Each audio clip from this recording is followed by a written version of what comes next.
আমার এই অবস্থার জন্য কে দায়ী? তো hello guys, welcome back to my channel Bengali মেয়ে নন বেঙ্গলি বউটা মিষ্টি ঝাল ব্লগে তোমাদের অনেক অনেক অনেক ওয়েলকাম। তো আশা করি তোমরা সবাই খুব ভালো আছো, সুস্থ আছো। দেখতেই পাচ্ছ আজ সব কিছুটা এলোমেলো হয়ে যাচ্ছে। আর আজকের ব্লগটা শুরু করছি একদম সরাসরি রান্নাঘর থেকে রান্না নিয়ে। তো আজকের ব্লগটা বন্ধুরা রান্না নিয়েই হবে। তো আজকে সকালটা গুড মর্নিং একদমই না। আজকে জানি না কেন হঠাৎ করে শরীরটা খুবই খারাপ লাগছে সকাল থেকে। বিশেষ করে আমার যে পুরনো কষ্ট সেটা আজকে আবার দেখছি খুব বেশি হচ্ছে। পুরনো কষ্ট বলতে আমার ব্যাক প্রবলেম।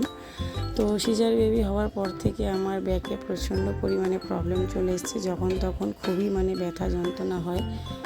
তো সেই জন্য অনেকবার ওষুধও খেয়েছি, কিন্তু এখন আর ওষুধ খাই না। যখন ব্যথা হয় তখন ওই মলম বা স্প্রে এইসব লাগিয়েই আর কি কাজ চালিয়ে নিই। তো আজকে সকালে দেখছি হঠাৎ ঘুম থেকে উঠে প্রচণ্ড কোমর যন্ত্রণা আর শরীরটা একদমই ভালো লাগছে না। তো ভাবলাম তোমাদের সাথে কোনো রকমের ব্লগ শ্যুট করবো না, কারণ মনই চাইছে না কোনো কাজগুলো যেন এলোমেলো হয়ে যাচ্ছে। দেখবে বন্ধুরা, আমরা যখন কোনো কিছু মন দিয়ে করতে চাই তখন দেখবে যে কোনো জিনিসটা খুব সুন্দরভাবে আমরা গুছিয়ে করি, কিন্তু ওই মনটা যদি না থাকে তখন দেখবে সব কিছুটা আমাদের জন্য একটা এলোমেলো অগোছালো হয়ে যায়।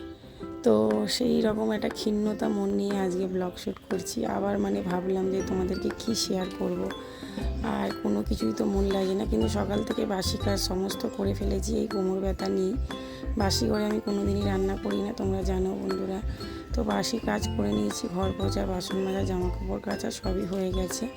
তো সকাল থেকে কোনো কিছুই ব্লগ শ্যুট করিনি। তারপর ভাবলাম যে সবাইকে বোঝানো যায়, কিন্তু পেটকে তো বোঝানো যায় না, রান্নাটুকু তো করতেই হবে। তো চলো আজকে সেই রান্নারই ব্লগটা তোমাদের সাথে শেয়ার করে ফেলি। তো রান্না বলতে আজকে তো শনিবার, আর শনিবার মানেই আমার ঘরে হচ্ছে নিরামিষ। আমি সপ্তাহে একটা দিন অন্তত নিরামিষ পালি, সোমবারটাও পালি। সোমবারটা মাঝে মধ্যে আবার কোনো কিছু থাকলে অকেশন ভিত্তিক সোমবারটা আবার পালা নাও হয়ে ওঠে। কিন্তু শনিবারটা আমি কোনোভাবেই করি না, নিয়ম ভঙ্গ করি না। আর আমার ছেলে বর সবাই ওরা মানে। তো এই যে শনিবারে ফ্রিজে দেখলাম যা সবজি ছিল সব টেনে বের করে এনেছি। মন তো চাইছে না কিছুই করতে, মনে হচ্ছে বন্ধুরা ভাতে ভাত করে ফেলি। কিন্তু শনিবার আর কি করব, কি বলবো, বাঙালির বাচ্চা হয়ে জন্ম হয়েও মনে হচ্ছে না ভুল করেছি। মাঝে মধ্যে মনে হয় নিরামিষ হলে বন্ধুরা একটা তরকারি চলেই না, একটা দুটো করতে করতে কতগুলো তরকারি হয়ে যায়। তো ওইটাই ভাবলাম যে চলো করি, বসে বসে করছি আর তোমাদের সাথেও শেয়ার করে দিই এই ভিডিওটাই। তো ওই রান্নাটুকুই তোমাদের সাথে আজকে শেয়ার করব। তো দেখলেই পটল, আম আর এদিকে ঢ্যাঁড়স কেটে নিচ্ছি। তো কি রান্না করব বুঝে উঠতে পারছিলাম না। একবার তো ভাবলাম ডাল ভাত আলু ভাতে করে ফেলি, আবার বলি ছেলেরা তো সকালে নাস্তাও করবে, তার জন্য একটা তরকারি দরকার। আবার বর টিফিনও নিয়ে যাবে, তার জন্যও একটা তরকারি দরকার। অনেক ভেবেচিন্তে দেখলাম একটা তরকারি মোটামুটি আমায় করে নিতেই হবে। আর ওদিকে ডাল চোখা তো আছেই। তো আধখানা লাউ ছিল, তো প্রথমে দেখলেই মুগ ডালটা ভালো করে ভেজে ধুয়ে লাউ ডাল চাপিয়ে দিলাম। কালকের আধখানা লাউ ছিল, তো নিরামিষ দিনে দেখবে লাউ ডালটা বেশ ভালো লাগে খেতে। আর তাতে দুটো আলুও দিয়ে দিলাম, যে না বাবা পরের চিন্তাটা পরে করব, কি রান্না করব না করব, দুটো আলু দিয়ে রাখি, অন্তত ছেলে বর খেতে তো পারবে। দুটো আলু দিয়ে রাখলে যদি শরীর না চায়। তো এই রকম মনে করে ভাবতে ভাবতে সংসারের কাজগুলো আস্তে আস্তে এগিয়ে নিচ্ছি, দেখছোই বন্ধুরা। মাঝে মধ্যে ভাবি বন্ধুরা যে আমার এই আজকে যে অবস্থা, এর জন্য আমি কাকে দায়ী করব? আমি নিজে, না আমার শ্বশুরবাড়ি, না আমার বর? বুঝতে পারি না কিছু। কিন্তু খুব মাঝে মধ্যে কষ্ট হয়, জানো তো বন্ধুরা, যে এই তো একটা বয়স, এমনও বয়স না বন্ধুরা আমার। তো এই একটা বয়স, এই এখন থেকে এত কোমরের প্রবলেম নিয়ে ভুগছি। এরপরে সবার মুখে শুনি যে ভারী বয়সে নাকি আরও প্রবলেম হয়। সত্যি কথা বলছি বন্ধুরা, আমি সবসময় ভগবানকে প্রে করি আমি, আমার ছেলেরা যতদিন না স্ট্যান্ড হচ্ছে লাইফে, আমি ততদিনই যেন নিজেকে ঠিক রাখতে পারি।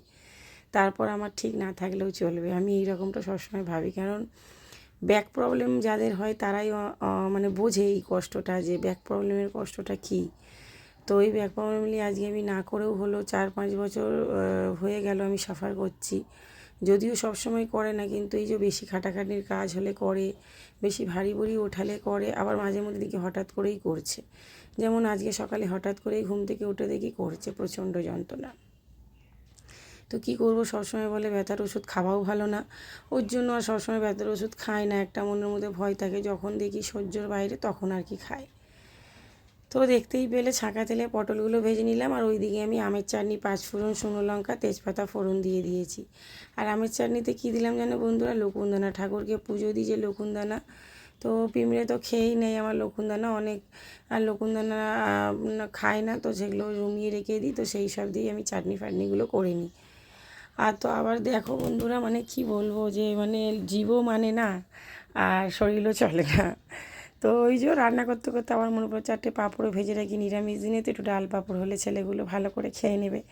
তো পটল ভাজার তেলে আবার 4টে পাঁপড় ভেজে নিচ্ছি। মশলা পাঁপড়টা বরটাও একটু ভালোবাসে। কী করবো বলো তো বন্ধু, আর শরীর মন সবার আগে মনে হয় যেন সংসার, স্বামী, বাচ্চা। শরীরের কষ্ট কিন্তু মনের মধ্যে ওই চলছে, স্বামী বাচ্চা কি ভালো হবে। তো ওই ভাবি আর কি, এইসবের জন্য আর দোষ কাকে দেবো, অল্প বয়সে বিয়ে করেছি বলে, না তাড়াতাড়ি বেবি নিয়েছি বলে, না বেবি নেওয়ার পর কোনো দিন সেরকমভাবে আরাম করে উঠতে পারিনি সংসারের জন্য, না সেই সবের জন্য। মানে কোন জিনিসটাকে আমি দায়ী করব বা দোষী করব আমার এই আর মানে এই কোমরের প্রবলেমের জন্য, না সিজার হয়েছে বলে শুধুমাত্র তারই জন্য হচ্ছে। বুঝে উঠতে পারি না যে আমার এই পরিস্থিতির জন্য কে দায়ী। দায়ী যেই হোক না কারণ বন্ধুরা, কিন্তু পরিস্থিতিটা আমাকেই সহ্য করতে হবে, আর আমার এই কষ্টের ভাগিদার কেউ হবে না। যা শারীরিক কষ্ট আছে আমাকে নিজেকেই এটা সহ্য করে নিতে হবে। তো তোমরা কতজন বন্ধুরা এরকম বড়ি ভাজা দিয়ে আলু ভাতে মাখা খেয়েছো? যদি না খেয়ে থাকো অবশ্যই বলো বন্ধুরা। এমনি তো নিরামিষ আলু ভাজা, আলু ভাতে জিরে ভাজা আর শুকনো লঙ্কা ভাজা দিয়ে মাখালে ভালো লাগে, কিন্তু এইরকম ছোটো ছোটো বড়িগুলো যদি একটু ভেজে শুকনো লঙ্কা ভেজে আলু ভাতে মাখাও বন্ধুরা, দুর্দান্ত লাগে খেতে। গরম ভাতে এক ফোঁটা ঘি দরকার, আর এইরকম আলু মাখা হলে তুমি এক থালা ভাত খেয়ে নিতে পারবে। একবার বানিয়ে দেখো এরকম বড়ি ভাজা দিয়ে। তো দেখতেই পাচ্ছ বন্ধুরা, তাড়াহুড়োতে বাটি সারাটি সব নিচে পড়ে গেল, মানে না শরীরটা মানে চলছে না, কিন্তু এই যে তোমাদের প্রতি একটা টান ভালোবাসা, এখন এমন একটা ব্যাড হ্যাবিট হয়ে গেছে যে একটা দিন যদি ভিডিও না দিই মনে যেন তোমাদের মানে কিছুটা লাইফে অপুরন্ত মনে হয়, যেন কিন্তু সারাদিনটা যেন সম্পূর্ণ হলো না। তো সেই সব ভেবেও আরও ভিডিও করলাম যে না, একটা প্ল্যাটফর্মে কাজ করতে গেলে তার কিছু নিয়ম, রুলস, রেগুলেশন মানতেই হয়, তাই না? তো সেই সব অনেক কথা ভেবে ভিডিও আবার শ্যুট করলাম। আর দেখতেই পাচ্ছ এখানে আমের চাটনিটা কত সুন্দর হয়েছে, বেশ একটু ঝোল মতন। আর নিরামিষে ভেন্ডি দিয়ে কী করবো, ভেন্ডিতে তো আদা রসুন কিছু দেবো না, ওই জন্য একটু সর্ষে আর একটু কাঁচা লঙ্কা পেস্ট করে দিলাম। সর্ষে কাঁচা লঙ্কা দিয়ে কিন্তু ভেন্ডির ঝাল খুব দারুণ হয় বন্ধুরা, তোমরা পারলে একবার বাড়িতে করে দেখতে পারো। নিরামিষ দিনে রুটি ভাত দুটোর সাথে কিন্তু দারুণ জমে খেতে।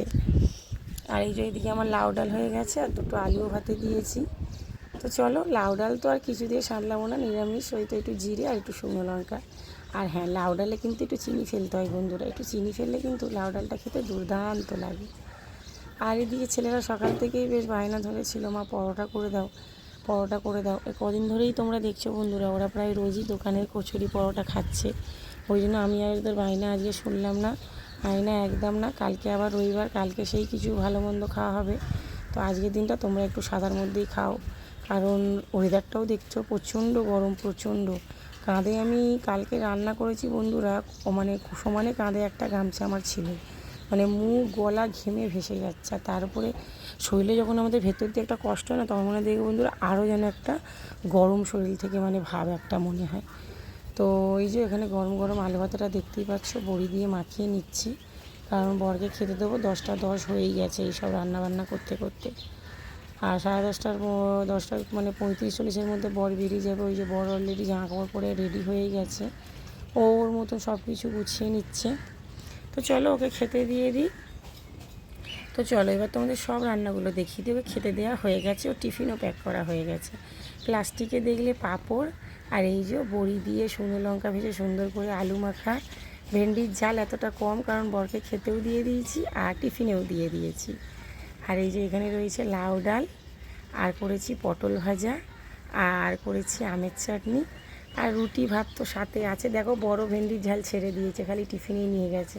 ওর ওই পাঁপড় ভাজা আলু ভাতে দিয়েই খাওয়া হয়ে গেছে। আমার ছেলেদের খুব একটা বায়না নেই, ডাল পাঁপড় হলে খাওয়া হয়ে যায়। আমারই একটু বাঙালিয়ানার ছুকছুকানি, পটল ভাজা করে নিলাম। তো আম দুটো কেটেছিলাম জানো তো বন্ধুরা, গরমের জন্য আম রস বানিয়ে দেবো, কিন্তু আর কুকার খালি ছিল না, আর তাড়াহুড়োতে বানানোও হয়নি। আর কালকের একটু লাউ ভাজা। তো ব্লগটা কেমন লাগলো অবশ্যই জানিও বন্ধুরা।